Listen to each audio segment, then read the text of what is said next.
У нас только на арматурном такая вода или вообще? Химзавод там еще хуже. Там, ну как она хуже? Там просто и звездка вместе с ржавчиной. Какая красота.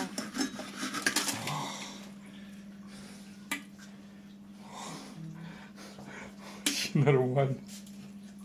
Капец.